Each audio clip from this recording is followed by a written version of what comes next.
It's Time Warner Cable's local edition. I'm Brad Pomerance, and we are joined today by Michelle Boehm. She is the Southern California Regional Director of the High Speed Rail Authority.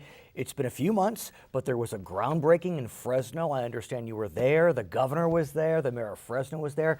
What happened? Thanks, Brad. And Sure. It's great to be here today. It was a wonderful event. We were very, very excited to officially kick the project's construction off. Right.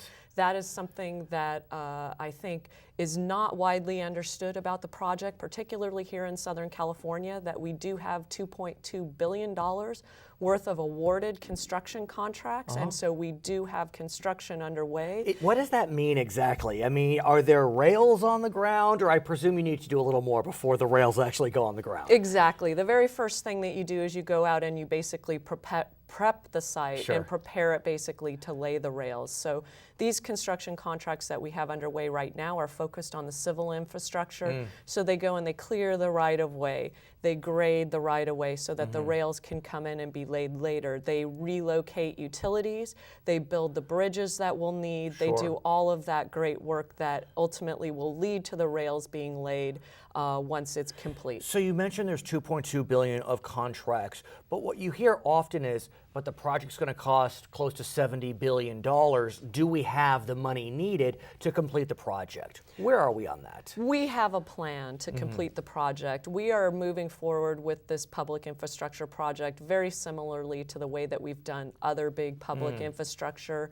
You begin the planning of the project, you begin the construction of the project, you bring it to environmental clearance, you begin the construction, and as you move through the project, then you have a plan to fund it piece by piece, and that's what we're doing right now. As I understand it right now, we have about $26 billion ready for the project.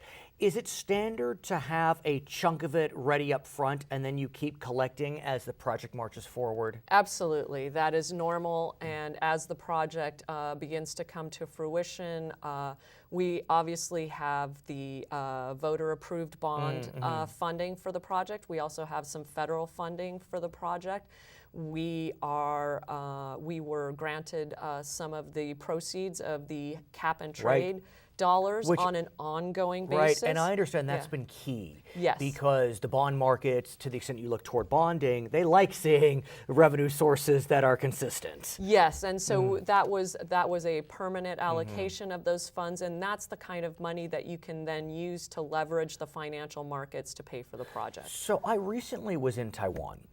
And so I actually got to ride a high-speed rail. I can't imagine many of our viewers have had that opportunity. Have you had the opportunity to ride a high-speed rail itself? I have not yet. So, ridden well, high-speed, I'll be the person who says what it's like, and it was remarkable. It was truly remarkable. I'm not going to take a position, but it was truly remarkable. The speed with which that train was moving, the rapidity in which I got from destination A to destination B. Yeah, and so what it's really hard for people to understand here in Southern California, our frame of reference for a train is our existing diesel trains, our Metrolink service and our Amtrak service. And high-speed rail is so dramatically different in ride quality, ride speed, on-time performance, in the noise of the actual sounds of the operation.